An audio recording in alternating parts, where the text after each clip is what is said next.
Michael Sterling had everything. A mansion in California, a successful business, luxury cars. A life many people only dream of. But lately something wasn't right. He sat alone on a park bench, his hands trembling. His head felt light. The world spun around him. Doctors said it was stress, pressure from work. But deep inside, Michael felt something was wrong, something hidden. That's when he noticed her. A small girl stood a few steps away, watching him closely. Her clothes were old, her shoes worn out.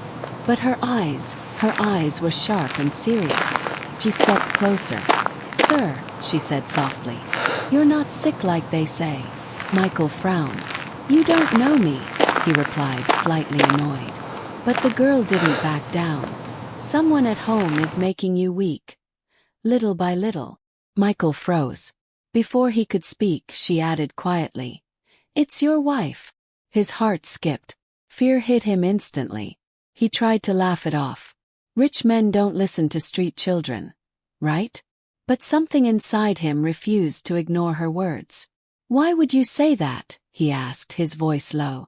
The girl looked straight at him.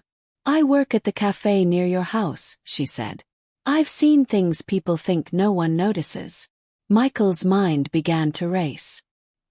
He remembered the meals his wife insisted on serving him herself. The way she discouraged him from eating outside. The strange weakness after dinner. "Did you actually see something?" he asked. The girl hesitated, then nodded. "I saw her put powder in your soup through the window." A cold chill ran through his body. And then, a voice came from behind him. "Michael, who is this?" He turned. His wife stood there, frozen. Her smile looked forced. "This child is lying," she said quickly. "You know how these kids are." But Michael noticed something he had never seen before. Her hands were shaking. The girl stepped forward again, calm and fearless. "I saw you," she repeated. Silence filled the park. Michael's chest tightened. His mind replayed everything. Every meal, every pill, every moment he trusted her completely. He looked at his wife. "If this is not true," he said slowly, swear on our child." She opened her mouth, but no words came out. And in that silence, everything broke. Tears rolled down her face. "I did it for us," she whispered. "I was afraid you'd leave me for someone younger." Michael stepped back like he had been struck. "For us," he said, his voice shaking. "You were poisoning me." "I never meant to kill you," she cried. "Just enough to keep you close, to keep you dependent."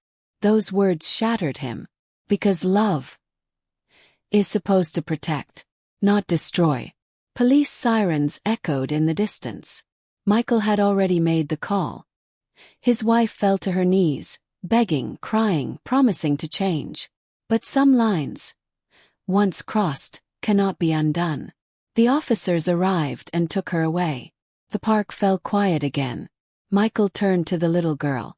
She stood there, unsure, like she was ready to disappear back into the streets. He gently removed his coat and placed it over her shoulders. "What's your name?" he asked. "Amina," she said softly. Michael nodded, his voice full of emotion. "Amina, you saved my life." For the first time in years, gratitude filled his heart. Not for money, not for success, but for truth. That night, the mansion felt different. Silent, but also honest. Doctors later confirmed it. Small amounts of poison in his system, exactly as Amina had said. The truth hurt, but it also freed him. Days passed, and something beautiful began to grow. Amina was no longer on the streets. She sat at a table, doing homework, smiling at small things like they were treasures. Michael watched her and felt something heal inside him. He began to change too.